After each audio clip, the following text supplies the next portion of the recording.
Okay? We don't have any problem with that. The problem is kapag kinancel yung booking. Sabi ko nga sa'yo, mag-antay na yung pasahero ng ilang minuto and then i-extend pa ng ilang minuto. And then later on, ika-cancel. Ilang beses na nangyari yan. In fact, may mga staff ako, ganun yung reklamo. Meron ako mga pupunta sa aking programa sa radyo na ganun reklamo. Cancel left and right kayo. Ba't yung pa pinag-antay? Ba't yung pa pinag-extend yung antay? And then all of a sudden, ipapakancel rin lang. Paumanhin na ho dun sa mga nagka-cancel po na drivers. No? Pag ganito po yung kaso, at syempre po pag nare-report or na-evaluate po siya, nabababaan po yung kanyang stars. For example, dito po nagkakaroon ng kaukulang investigasyon o tinitignan po yung bawat sitwasyon at titignan yung reasons for cancellation. Minsan po, iba-iba po siya eh. But ang importante po ay inire-report din po sa platform para ma-actionan po namin agad. Kapag nakita po na walang substantial reason to cancel mula po sa driver, kami rin po ay nagno-notify at tinatawagan po natin ang ating mga drivers para po masabihan din sila na ang polisiya ay as much as possible, hindi po i-cancela. Okay. Before we go on further, I would like to acknowledge the presence of Senator Bato de la Rosa. Senator de la Rosa, thank you for coming. Sir, sabi ko nga kanina, and I would like to repeat it again, wala tayong problema doon sa pag-waiting time, ano? Sabi mo, binibigyan ng stars kapag na-cancel. Yung problema kasi natin, yung pinag-antay mo na itong pasahero, and then later on, ika-cancel mo rin lang. So sabi mo, binibigyan ng stars itong mga nagka-cancel ng driver left and right. And then pag sinumbong sa inyo, etc. But it continues on and on and on. It keeps on going. So how do you monitor that? Paano mo ninyo masiguro na hindi na magkakaroon ng ganong klaseng serbisyo kayo sa mga suki? Salamat po, Senator. No? Dito po, so yung stars po, binibigay siya kapag post-trip. So halimbawa po, may napansin tayo na hindi ka aya-aya, serbisyo, medyo madumi po yung vehicle, doon po na-evaluate yung stars. Kapag cancellation po ang issue, magkakaroon po kapag nireport siya ng isang parang trip ticket or doon po ina-assess no, sa series or case number at tinitignan po yung sitwasyon. Ngayon po, over the past years, maganda po yung pag-aaral na nakuha natin tungkol sa cancellation at marami po siyang reasons. But nakikita ano po yung mga reasons? Minsan po yun, masyado pong malayo, minsan yan kung masyado malayo, di huwag tanggapin. Hindi, you're listening but you're not hearing me. Yes. Tinanggap, pinag-antay. Sabi ko kanina sa example ko, 20 minutes nag-antay, and then pagdating 20 minutes, extend another 10 minutes nandun na. Nag-antay ng 30 minutes, and then bago dumating 30 minutes, nag-antay ng 20 minutes, ika-cancel. Pero pag pasahero mag-cancel, may 50 pesos na fine. Pag kayo nag-cancel, wala. Star lang pinagsasabi mo. Cancel, suspension, pag 3 times in a row. O ba't gano'n? Lahat puro paborable sa inyo. Paano yung mga consumer ninyo? Pasensya na po dun sa sitwasyon na yun. Pero pag ganun po, yung kabaliktaran naman po ay may kaukulan rin na penalties na nakukuha po ang driver sa paggamit po ng platform ng Grab. So kung napapansin na po na halimbawa cancel po siya ng cancel, sa bahagi rin po ng ating driver, nagkakaroon po ng evaluation kung kailangan pong suspindihin naman ang kanyang account. So dapat, alisin mo na yung pagmumulta ng 50 pesos. Kung may karapatan ang driver mag-cancel, dapat may karapatan din yung consumer mag-cancel. It should go both ways. Hindi one way lamang na kayo lang pwede mapakancel at hayahay yung kayong Grab at kita kayo ng kita, taga kayong taga. Samantalang pag yung pasahero, mumultahan ng 50 pesos. Yes, Your Honor. Ito pong... Pag-aralan niyo po yan. Salamat po, Your Honor. Pag-aralan niyo mabuti yan. It's not fair. Yung cancellation fee po, Mr. Senator, ito po ay alinsunod lang din po sa regulasyon na nakalagay po sa LTFRB. Na maaari pong... Mag-charge ng 50 pesos? Kapag may cancellation fee po kasi tayong tinatawag. Nasaan LTFRB dito? Mr. Chair, may I be recognized? Okay, Attorney Chop, I'd like to make a correction. If and when a passenger gets cancelled and a appropriate complaint or we were notified, the sanction there is on the first offense is a penalty of 5,000 pesos. The violation is refusal to convey. Dahil tinanggap mo yung pasahero and then ayaw mo siyang dalhin sa kanyang destinasyon, if a complaint is filed, and we have cases of this, we sanction the driver with a 5,000 pesos penalty. Meron na po bang na-sanction? Meron na po kaming mga na-sanction. Bagamat kukunti lang po dahil kukunting nagpapaabot sa LTFRB. We have to be informed first. Pag na-inform naman kami, may sanction po kaagad yun after a show cause. Okay. This is what I want you to do sa Grab. Maglagay kayo dun sa inyong app ng notice na kapag nag-cancel ang driver na meron palang regulation sa LTFRB na sila mamulta ng 5,000 to let the passengers know and then kung ano yung kanilang rights at the same time para mag-ingat din itong mga driver na hindi sila basta-basta pawara-wara, cancel dito, cancel doon. At their convenience, puro at their convenience, hindi conveniente ng pasahero. Eh di wag na kayo mag-Grab kung ang gusto niya hayahay, kung gusto niya magpahanap-hanap lang ng pasahero na gusto niyo. Yes, Mr. Chair, we will emphasize this po in the app. Okay. Pag PWD and student, senior citizen na may discount, napakahirap mag-book.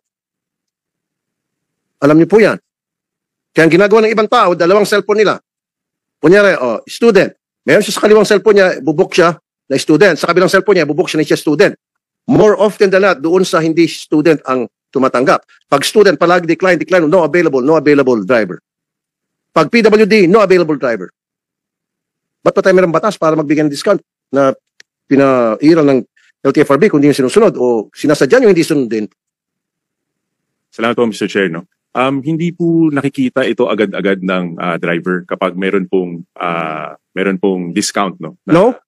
Kasi yung gumagamit ng apps, pag nag-register siya, sasabihin mo doon kung ikaw ay PWD at saka pag nag-accept, di ba? Nakalagay naman doon kung ikaw ay PWD o student ka o senior citizen ka, anong estado mo? Pero Then syempre, pag nakita na PWD to, tinatanggihan. Kaya kadalasan, mga PWD, hindi na nagsasabi na PWD sila kasi pag mag-PWD sila, mamuti ang mata sa kantay. Kaya sasabi ko iba, dalawang cellphone ang gamit-gamit para kung sino magtanggap. Pag tinanggap na yung sa PWD na yung nag-book, salamat. Pag hindi, kadalasan doon sa isang phone na hindi siya registered as PWD. Ba't ganun, sir? Salamat po, Mr. Chair. No? Yung pag-register po as PWD student or yung as a senior citizen po, ito po ay para ma-facilitate ng mas mabilis yung pag-apply ng discounts. Kaya nga po kapag na-email po, napakita yung valid ID, automatic na po, hindi na po nila kailangan pindutin pa na ako ay, at sabihin na sila po ay... Pero alam ng driver yun, na yung nagpapabook sa kanila ay PWD. Alam ng driver yun, nagpapabook sa kanila ay student. Yun niloloko mo ako Pinaikot-ikot mo pa ako Yun So bakit? Yun ang tanong ka, bakit? Pag estudyante, kadalasan tinatanggihan. Pag senior citizen, tinatanggihan. Dapat hindi gano'n, namimili kayo. LTFRB, sir. LTFRB, excuse me. Yes, sir. Mamaya ka na magpag-usap, okay? No, sir. I was trying to confer with him on the rights of the PWD. Based on our platform, if the chair may allow me, Yes, sir. there is a application there that requires them to push on it, indicating na sila either pregnant or senior citizen. And there should be an automatic 20% discount doon sa fare. And in that 20%, it is the TNC that shoulders the 20%, Mr. Chair. Yun nga po, sir. Ang point ko nga, yung bang pag nagdeklara yung isang pasahero na registered as PWD sa apps ng Grab o as senior citizen or student na supposed to be may 20% discount, bihira makatanggap ng booking.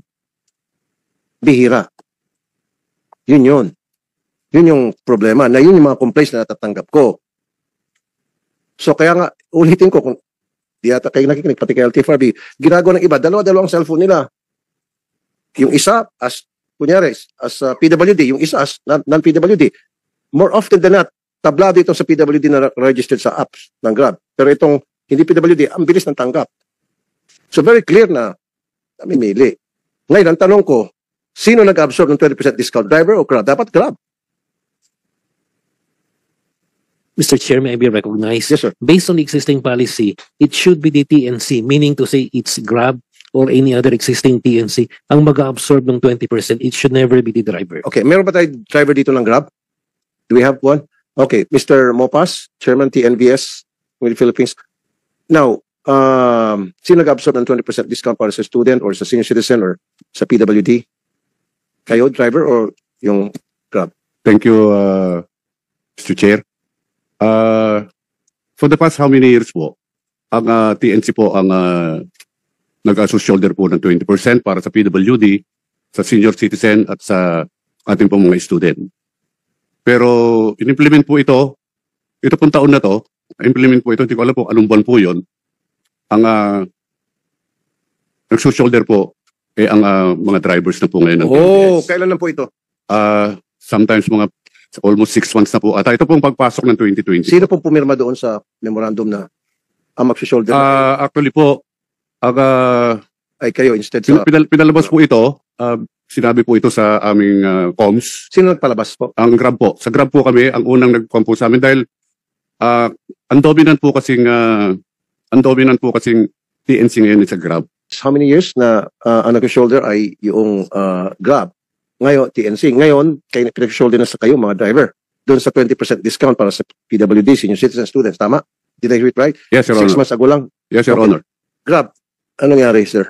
Salamat po, Mr. Chair. No? Mr. Chair, yung polisiya po ng pagbayad po nung itong mga pag-shoulder ng discounts ay ginawa pong polisiya ng Grab dahil po sa pandemya para po makatulong sa mga driver. Pandemya, 6 months ago lang. Opo, kaya nga po, in-extend po natin hanggat kaya. At ngayon po, alinsunod po kasi sa batas, ang tanong po sino nag-shoulder nung fees for the discounts. Alinsunod po sa batas, ang driver po. So kaya po hanggat kinaya po ng kumpanya, Alin sunod sa batas? Anong batas yun? Pakibanggit. sa PWD law, hold on, Mr. Chair. Ano po namin? While he's looking at it, LTFRB, can you... Mr. Chair, may I be recognized? Ayan, We have an existing memorandum circular issued by the LTFRB, and it's very explicit on it. Before we award them the franchise, nandun na po yun. The 20% discount shall be shouldered by the TNC regardless of whether it's Grab or any other TNC.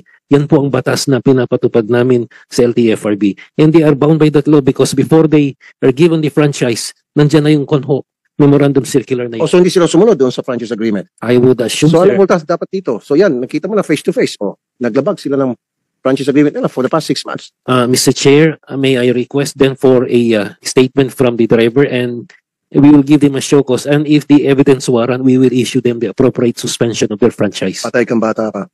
Si tigas ulo nyo eh. Okay, sige. So pag may mga drivers na mag-complain, iimbestigahan nyo at kapag napatunayan na talagang ganun nga ng patakaran, so pwede sila masuspend yung kanilang franchise.